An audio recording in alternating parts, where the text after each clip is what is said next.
चलो, माना कि हम लेट हो चुके हैं कि सुबह में कल एग्ज़ाम है, मगर आप अगर 20 मिनट निकालते हो तो 20 मिनट में आपको हिंदी के पूरे 14 मार्क्स कंप्लीट हो सकते हैं। जो ग्रामर्स होते हैं वो 14 मार्क्स के आते हैं। तो मैंने कोशिश ये किया हो कि जितने भी ग्रामर्स है एक ही इसमें आ जाए, एक one short lecture for grammar topics. तो 14 जो टॉप ग्रामर्स हैं जो एग्जाम में आते हैं वो सब ये टॉपिक्स हैं। निःशब्द भेद, अव्यय, सहायक क्रिया, जितने भी दिए हैं ये टॉप हमेशा यही जो ग्रामर्स पूछे जाते हैं। तो जिसमें हम देखते हैं जो टॉपिक्स हमें सीखना है। तो मैंने ये भी कोशिश किया कि एक ही लाइन में यानी एक सेंटेंस फ्रेम किया मैंने, उसी सेंटेंस के बेस पे सारे ग्रामर्स को लाने की कोशिश किया। जैसे यहाँ पे एक टॉपिक का सेंटेंस देखोगे आप, कमल और हसन रोते हुए धीरे धीरे गांव की नदी के पास गए, वहां उन्हें एक सुंदर मछली दिखी। यानी एक मैंने कोशिश किया कि एक सेंटेंस फ्रेम करूं, उसी पूरे सेंटेंस में सारे ग्रामर्स को मैंने लेने की कोशिश किया। जैसे अगर बात करें पहले कमल और हसन, तो ये इसमें कौन सा हमारा पार्ट्स ऑफ स्पीच इस्तेमाल हुआ, यानी शब्द भेद, जो हमारा पहला टॉपिक है शब्द भेद। अब शब्द भेद इंग्लिश में बोला जाता है पार्ट्स ऑफ स्पीच को। अब पार्ट्स ऑफ स्पीच जो शब्द भेद है दो हिस्सों में डिवाइड है, एक विकारी और एक अविकारी। तब विकारी के अंदर चार चीजें हैं। एक है हमारा संज्ञा जिसे हम इंग्लिश में नाउन कहते हैं, फिर है सर्वनाम जिसे हम प्रोनाउन कहते हैं, फिर है क्रिया जिसे हम वर्ब कहते हैं, और फिर एक है विशेषण जिसे हम इंग्लिश में एडजेक्टिव कहते हैं। अब अगर हम इसे कोरिलेट करके पढ़े अगर इंग्लिश से तो बहुत आसान हो जाएगा। तो जैसे अभी यहाँ पर संज्ञा, तो अगर हम गौर करेंगे तो यहाँ पर ये कमल एक नाम है और एक हसन एक नाम है। तो ये कमल हसन दोनों भी क्या है, हमारा ये संज्ञा है। सेम इसी तरीके से अगर यहाँ पर ध्यान देंगे तो मछली, तो ये मछली भी क्या है कि नाम है ना। तो ये तीनों भी चीजें क्या है, संज्ञा है। तो हमें एग्जाम में कैसा क्वेश्चन आएगा, ऐसे सेंटेंस दिया जाएगा और अंडरलाइन अगर ऐसा नाम पे किया हुआ है तो हमें बोलेगा कि शब्द भेद बताए, तो हमें नाम देकर बताना है कि ये संज्ञा है। अच्छा, संज्ञा की भी टाइप, जैसे टाइप्स ऑफ नाउन और भी है। तो नाउन और किस तरीके से क्लासिफाई हुआ है, इंग्लिश में proper noun, common noun, abstract noun, collective noun, material noun. तो उसी तरीके से हिंदी में भी व्यक्तिवाचक संज्ञा, जातिवाचक संज्ञा, भाववाचक संज्ञा, द्रव्यवाचक संज्ञा और समूहवाचक संज्ञा। तो जिसमें अगर हम बात करें सबसे पहले प्रॉपर नाउन, तो प्रॉपर नाउन जिसमें खास किसी का नाम दिया गया है, तो हम वो देखते हैं। जैसे यहाँ पे दिया गया रमेश, महात्मा गांधी, जयपुर, दिल्ली। तो ये प्रॉपर किसी खास जगह का नाम है, किसी इंसान का नाम है, तो इसे क्या कहेंगे हम लोग, व्यक्तिवाचक संज्ञा। अच्छा, अब इसी साथ में कॉमन नाउन, कॉमन नाउन क्या है, जैसे पक्षी, जानवर, लड़का, गाय। तो ये क्या हो गया हमारा जातिवाचक संज्ञा। जैसे अभी यहाँ पे लड़का, तो लड़का सिर्फ बोला गया है तो क्या है हमारा जातिवाचक, मगर जब लड़के का खास नाम बता दिया गया रमेश, तो उसे कहेंगे व्यक्तिवाचक। तो ये जातिवाचक, व्यक्तिवाचक यानी कॉमन नाउन प्रॉपर नाउन का डिस्टिंग्विश हो गया। इसी तरीके से अगर हम यहाँ पर देखेंगे, अगर इसके अंदर कोई ऐसे इमोशंस जाहिर होते हैं, यानी कुछ ना कुछ हमें भावनाएं बताई जाती, तो उसे क्या कहते हैं हम, भाववाचक संज्ञा, जिसे हम एब्स्ट्रैक्ट नाउन भी कहते हैं। जैसे प्यार, दुख, सम्मान, आनंद, ये हमारा क्या हो गया, भाववाचक संज्ञा। फिर इसी के साथ में ऐसे नाउन जिसे हम काउंट नहीं कर सकते, अनकाउंटेबल है या मटेरियल नाउन है, तो उसे क्या कहेंगे हम, द्रव्यवाचक। तो द्रव्यवाचक में क्या है हमारा, जैसे जल, वाटर है ना, अनकाउंटेबल है, सोना, पानी, कोयला, तो ये हमारा हो गया द्रव्यवाचक। और एक लास्ट हमारा यहाँ पर है जिसे हम कलेक्टिव नाउन भी कहते हैं, यानी समूहवाचक, जैसे मंडली, भीड़, पार्टी, बाजार। तो यहाँ पर ये पूरा एक गुच्छा है कि पूरा कलेक्टिव है, तो जैसे क्या कहेंगे हम, समूहवाचक। तो ये हमारा हो गया संज्ञा। अगर अंडरलाइन ऐसे किसी नाम पर रहेगा तो हमें पहले क्या लिखना है कि वो संज्ञा है, और वो संज्ञा के अंदर हमारा कौन सा संज्ञा, व्यक्तिवाचक है, जातिवाचक है। अब इसी तरीके से अगर मान लो कि यहाँ पर वो प्रोनाउन की इस्तेमाल किया गया, प्रोनाउन मतलब यहाँ पर दिया हुआ है वहां उन्हें एक सुंदर मछली दिखी, तो ये जो उन्हें यहाँ पर इस्तेमाल किया गया है एज वो कमल और हसन के लिए प्रोनाउन इस्तेमाल किया गया, तो सर्वनाम हो गया। फिर आगे बढ़ते हैं हम क्रिया पे। तो क्रिया जो है हमारा वर्ब को कहते हैं। जैसे यहाँ पे देखो मैंने लिखा, मैंने लिखना, पढ़ना, खाना, सोना, नाचना, गाना, खेलना। तो जिस तरीके से हमारे इंग्लिश में वर्ब्स कहते हैं, तो यहाँ पर वो क्या होता है, हमारा क्रिया होता है। और फिर क्रिया से ही हमारे और दो ग्रामर्स बनते हैं, हम उसके पास आते बाद में देखते हैं। एक आखिरी टॉपिक चलते हैं हमारे विकारी के अंदर, जो हमारा विशेषण। विशेषण यानी हमारा क्या रहेगा, एडजेक्टिव्स। तो एडजेक्टिव्स इंग्लिश में जिस तरीके से हम लिखते हैं उसी तरीके से यहाँ पर भी विशेषण, जैसे सुंदर, चतुर, गोरा, मोटा, खूबसूरत, काला, लंबा, दयालु, ये जितने भी जो दिए हैं ये सब हमारे क्या है, विशेषण। जैसे इसमें अगर सेंटेंस में देखेंगे हम, तो यहाँ पर एक सुंदर मछली दिखी, तो जो सुंदर है, ये सुंदर हमारा क्या हो गया, हमारा ये विशेषण। तो यानी हमारा इसमें संज्ञा भी था, संज्ञा के साथ में यहाँ पे सर्वनाम था, क्रिया थी, और क्रिया के साथ साथ हमारा यहाँ पर क्या है, विशेषण भी है। ठीक है, इसमें क्रिया यही थी, रोते, रोना, तो रोना यहाँ पे हमारा क्या था, क्रिया थी, और हमारा ये विशेषण हो गया। अब हम आगे बढ़ते हैं हमारे अविकारी, यानी जिसे अव्यय कहते हैं। तो अव्यय एक माह का ग्रामर वो आएगा, सेकंड एक माह का ग्रामर हमारा जो रहेगा वो क्या रहेगा, अविकारी शब्द, यानी अव्यय लिखना रहेगा। तो अव्यय में कैसा रहेगा कि हमारे पास चार टॉपिक्स है, एक है क्रिया विशेषण, एक है संबंध बोधक, समुच्चय बोधक और विस्मयादि बोधक। अब ये थोड़ा हिंदी में नाम थोड़ा सुनकर टफ लगता है, मगर ऐसे समझेंगे तो क्रिया विशेषण मतलब एडवर्ब्स होते हैं, जितने भी हम इंग्लिश में एडवर्ब्स कहते हैं वो क्या होता है, क्रिया विशेषण। फिर संबंध बोधक यानी क्या, प्रीपोजिशंस, और समुच्चय बोधक यानी कंजंक्शन, विस्मयादि बोधक यानी इंटरजेक्शंस। अब हम देखते हैं क्रिया विशेषण क्या है। जैसे हम एडवर्ब्स इस्तेमाल करते हैं, कुछ, थोड़ा, धीरे धीरे, तेजी से, अच्छे से, कम, वहाँ, यहाँ, जहाँ, जैसे हम इंग्लिश में स्लोली, क्विकली, रैपिडली, फास्टली से बोलते हैं हम, तो वो हमारा क्रिया विशेषण होता है।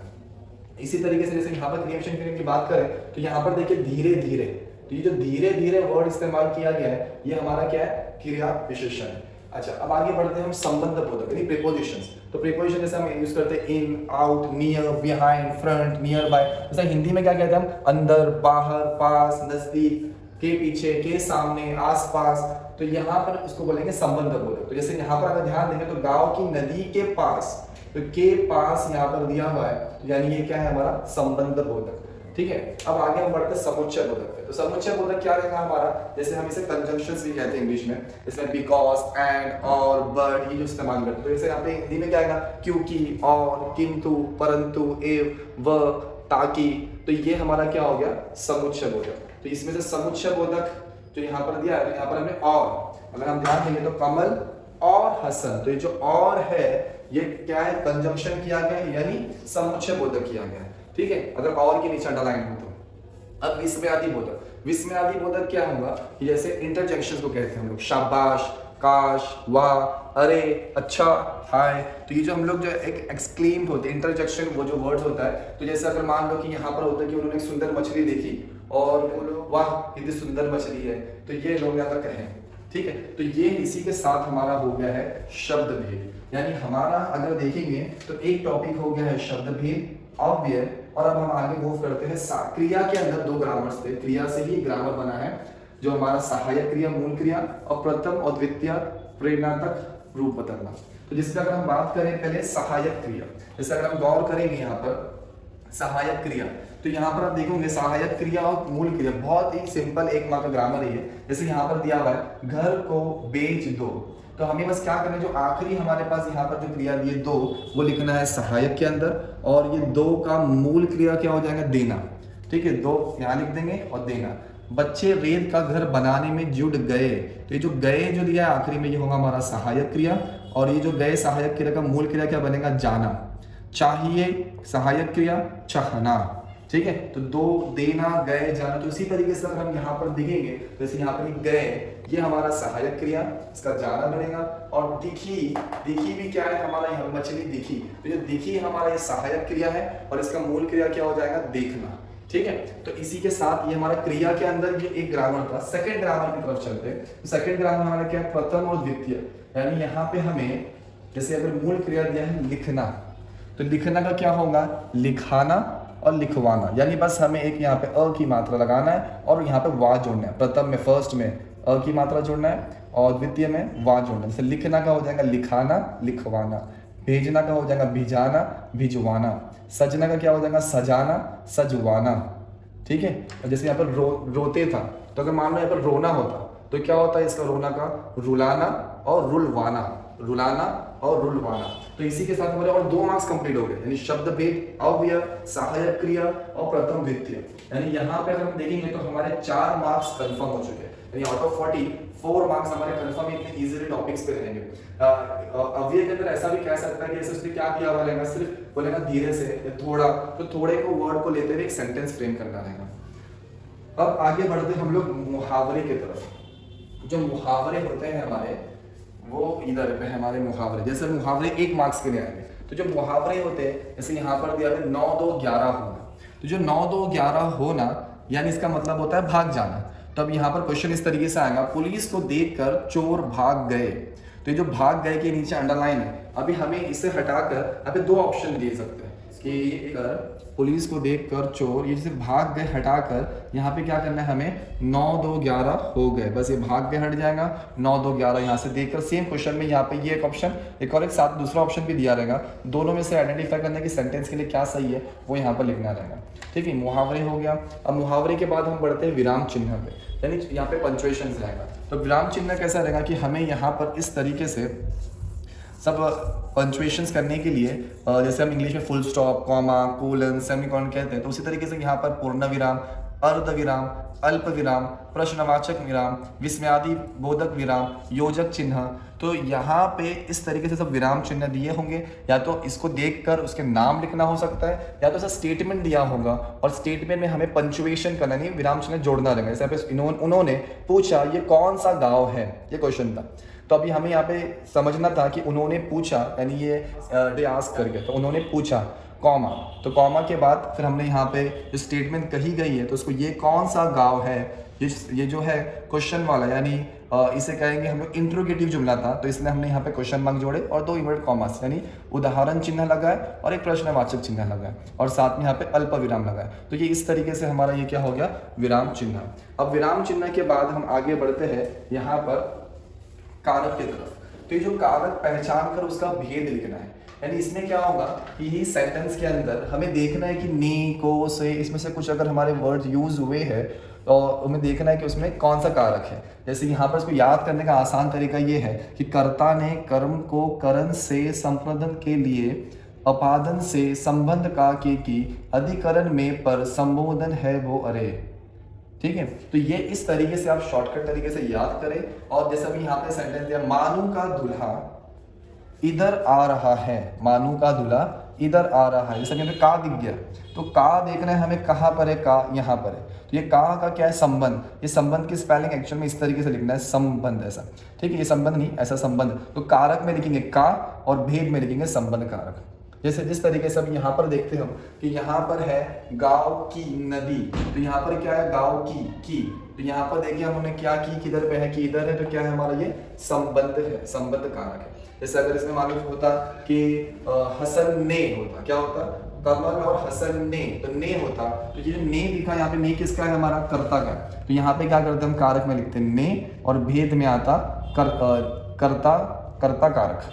ठीक है, ऐसा होता कमल और हसन को, तो यहाँ पे को होता, तो को लिखते कारक में और भेद में क्या आता, कर्म कारक।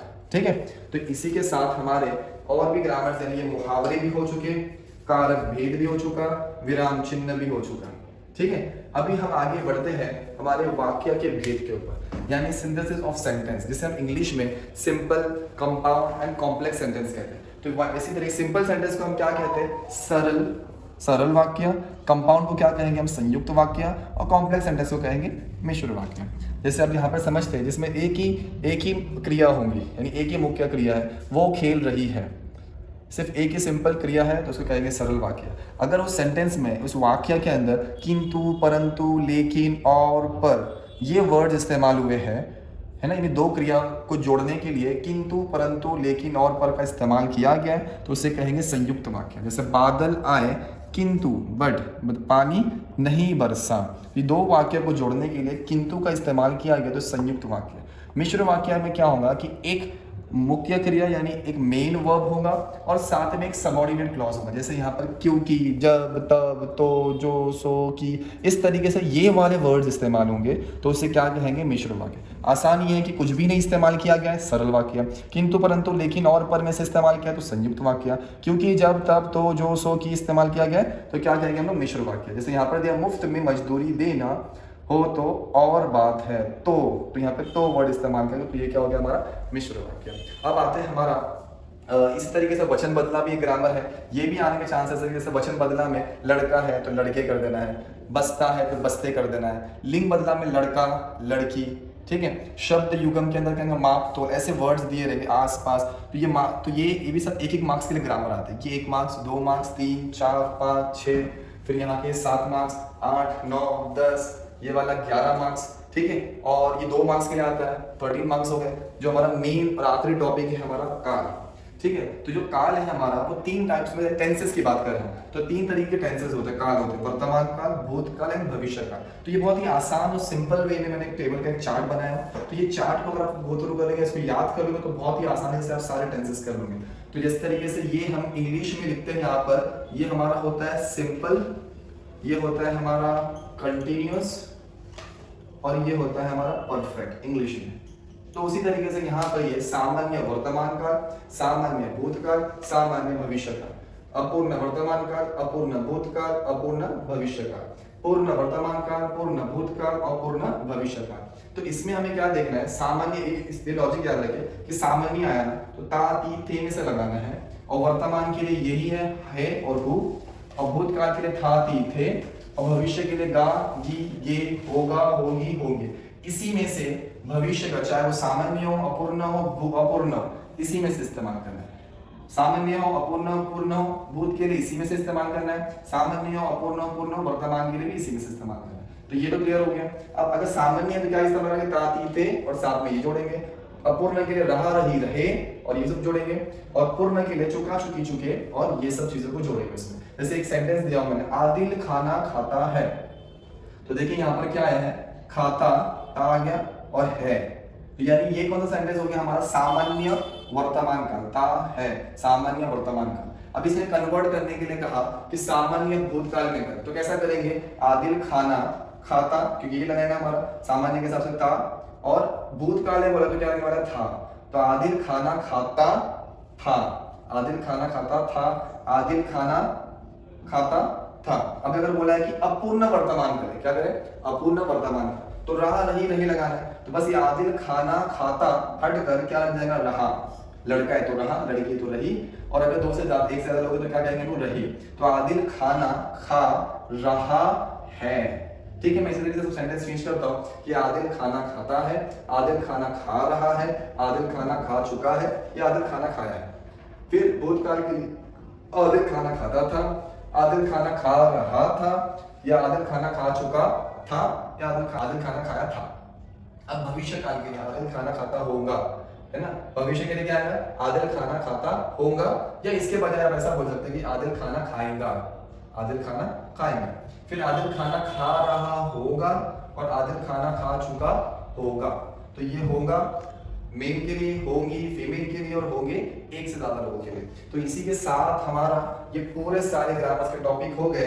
बस यहाँ पर मैंने ये जो अशुद्ध शुद्ध जो है, यानी इसमें स्पॉट दी एरर्स, इसमें कुछ ग्रामेटिकल मिस्टेक्स होगी, तो आपको बस खाली उसको सही सेंटेंस फ्रेम करके लिखना है। कुछ अशुद्ध वाक्य होंगे, सही तरीके से फ्रेम का वर्ड मतलब की यूज कर दिया गया रहेगा, के यूज कर दिया गया है, तो उसको बस सही करना रहेगा, तो अशुद्ध वाक्य। उम्मीद है कि तुम लोगों को जो है ये पूरा ग्रामर्स के सब टॉपिक समझ में आए होंगे। ये क्विक रिवीजन था कि जहां पे आप लोग एक शॉर्ट टाइम के अंदर, अगर आपका 15 मिनट्स 20 मिनट्स निकाल कर अगर एग्जाम से पहले बैठते हो, तो आपको ये पूरे ग्रामर्स के जो टॉपिक है एक ही दिन में अब क्विकली समझ में आ जाएंगे।